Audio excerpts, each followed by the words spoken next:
Aláròyé máa wí o. èyí lohun tí mo fẹ́ ṣe lórí ètò ààbò ilẹ̀ yorùbá tíjọba bá fọwọ́ sí i Sunday Ìgbòho.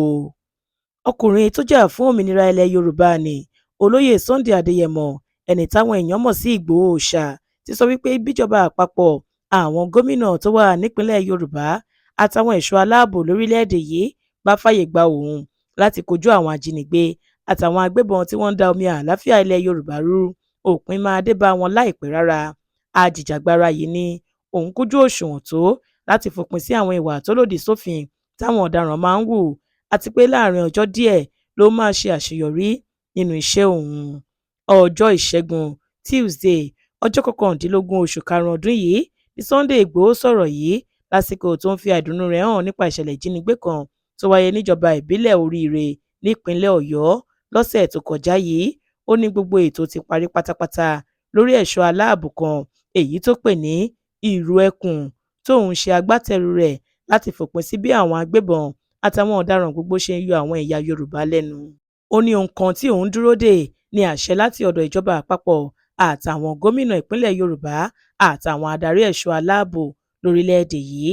Ìgbòho ní mi ò kàn fẹ́ bẹ̀rẹ̀ sí í lọ fọwọ́ líle tàbí lọ kojú àwọn agbébọn àtàwọn ajínigbé gbogbo nínú igbó láwọn ìpínlẹ̀ Yorùbá láì gba àṣẹ ni o. Mò ń dúró dè kíjọba àpapọ̀ àtàwọn gómìnà ò fọwọ́ sí ni kí wọ́n ṣàtìlẹ́yìn gidi fún mi lórí ẹ̀ṣọ́ aláàbò ìrù ẹkùn tí mo fẹ́ dá sílẹ̀ nílẹ̀ Yorùbá. Àwọn olórí ẹ̀ṣọ́ aláàbò gbogbo lórílẹ̀‐èdè yìí náà gbọ́dọ̀ fọwọ́sowọ́pọ̀ láti ṣàtìlẹ́yìn gidi fún mi ni. Ní ìdáhùn sí ìbéèrè kan nípa ìṣẹ̀lẹ̀ ìbànújẹ́ ọ̀hún tó wáyé nípínlẹ̀ Ọ̀yọ́, Sunday Ìgbòho bẹnu àtẹ́ lu ohun táwọn ajínigbé náà ṣe ní ìjọba ìbílẹ̀ Oríire. Ó ní bí àwọn ajínigbé náà ṣe wá jí àwọn akẹ́kọ̀ọ́ àti olùkọ́ gbé kò dáa tó rárá o. Ìjọba sì gbọ́dọ̀ tètè gbé ìgbésẹ̀ gidi lórí ọ̀rọ̀ náà kó tó bọ́ sórí jù báyìí lọ. Ó ní mo bá àwọn ẹbí, ará àti ọ̀rẹ́ àwọn ẹni tó wà nínú ìgbèkùn àwọn ajínigbé náà kẹ́dùn ohun tó ṣẹlẹ̀ sí àwọn èèyàn wọn. Ó wáá rọ ìjọba Nàìjíríà pé kí wọ́n tètè gbé ìgbésẹ̀ gidi lórí ọ̀rọ̀ náà kí wọ́n sì wá bí òpin yóò ṣe dé bá àwọn ọ̀rọ̀ àwọn agbésùmọ̀mí tí wọ́n wà nínú igbó ìjọba láwọn ìpínlẹ̀ Yorùbá gbogbo.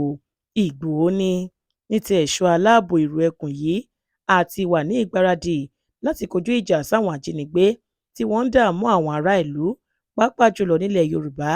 A máa lé wọn dànù, a máa fìyà jẹ àwọn ajínigbé tọ́wọ́ bá tẹ̀ láwọn inú igbó ọba.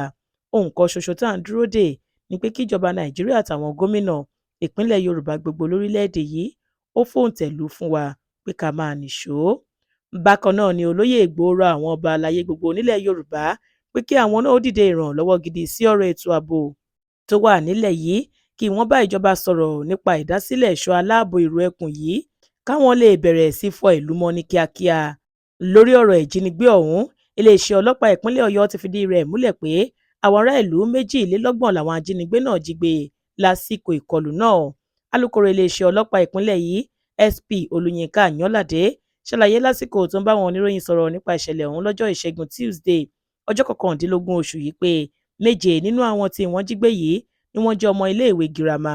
Àwọn 18 ló jẹ́ ọmọ iléèwé alákọ̀ọ́bẹ̀rẹ̀ nígbà táwọn yòókù jẹ́ olùkọ́ wọn. Iléèwé Community Grammar School, Baptist Nursery and Primary School àti LA Primary School ni àwọn ajínigbé náà ti lọ jí àwọn èèyàn yìí gbé.